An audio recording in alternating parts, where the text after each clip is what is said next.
This enterprise test data tutorial, we're going to look at data subsetting, which allows you to extract only the data you need from a much larger database.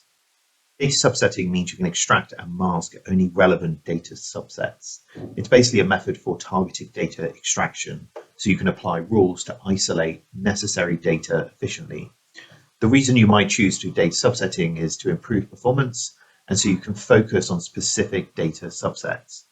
This tutorial, we're going to be going through a few steps. Firstly, we're going to review an existing data definition. We're then going to configure a stored query to look up some data. We're then going to create a subset activity. And finally, we're going to perform a subset in our database. Here, we're going to be working with a banking application, which has several tables for credit cards, accounts, customers, transactions, ATMs, and employees. Now, the first step to get started with a data subset is to create a stored query. To do that, we're going to come over to our rules and we're going to go to the Criteria Explorer. Here we can go to Query and we can create a new stored query. In this case, what we're going to do is we're going to come in and we're going to create one for transaction types. It's going to be for find criteria. Okay, it's going to be for searching for transactions with a specific type. We're going to select our definition. We're going to select our schema. We're going to be operating this on the transactions table. And we need to give a query here, which is parameterized. Now for us, we're going to be dealing with the transaction type. Okay, and we need to make sure this is where query is specific for Postgres in this case, but whatever database uses in the back end. And that transaction type exists under our transactions table here. So we just put that in, we can hit save, and we'll create our stored query. Now what we can do is we can come over to our data activity screen, and we can create a new activity to subset. Okay, so we're going to call this our transactions subset.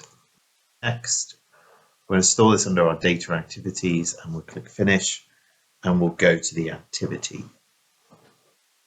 Now, what we've done in the background is we have set up a new database, and this database has inside of it all of our subsetted tables that we're going to move into.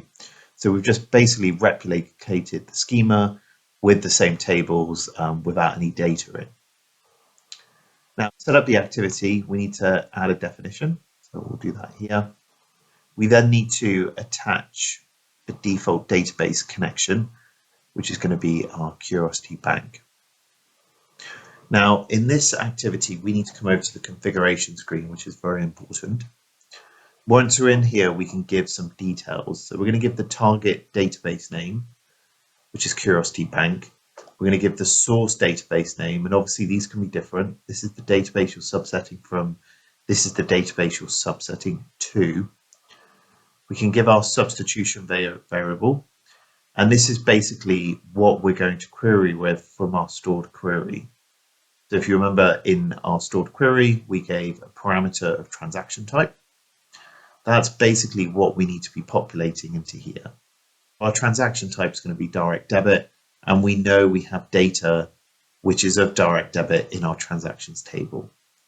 We then need to give our schema mappings. We're going to be mapping from our public schema up here into our subset schema down here. So we can give that mapping just by giving a comma between them. Once we're happy with that, we can click the OK button, come back to components. Next, what we need to do is attach a SQL data criteria. This is the stored query that we're going to be using to subset over. Once we have that, we can come in and create our process model. And basically what we're doing here is selecting the tables we want to navigate across the foreign keys and come out and pull all the slices of data which align. So for us, we're obviously starting at the transaction table. We're going to pull out the relevant customers, credit cards, and accounts which flow between all four of those given the criteria. You can hit the execute button, and this is going to go away and create our process model for us. That's complete. Let's come back here. We've got our list that's been created, which has all the subset configurations in. And the final piece for us now is to create the subset form. So for us, we're going to be subsetting actions, and we'll put it in a group called subset for our server process. Again, that's complete. Let's come back to our activity. We've got our form here, which is available, which we can now hit execute on. And what we can do is we're going to perform this against Curiosity Bank. There's several steps we can perform when it comes to subsetting. In some databases, you're going to want to drop the foreign keys, perform the subset, and then re-add the foreign keys, just so we have the referential integrity. For us, we're literally just going to perform the subset because we don't need to drop the keys.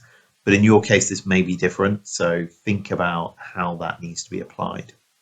But for us, we're going to hit execute, and that is going to perform our subset. See, our subset is complete. We can see the results here. We subsetted 51 transactions, 2 customers, 2 credit cards, 2 accounts. And let's go through and look at this data. So we're going to come in and look at the transactions here. We'll see that we've got many transactions that have been subsetted over. So we've got about 51 transactions. We'll see the account IDs are between 1 and 2. If we go to our accounts, what we'll see is that we have 2 of those brought over, 2 accounts. And if we go to our customers, what we'll see is we also have 2 customers brought over.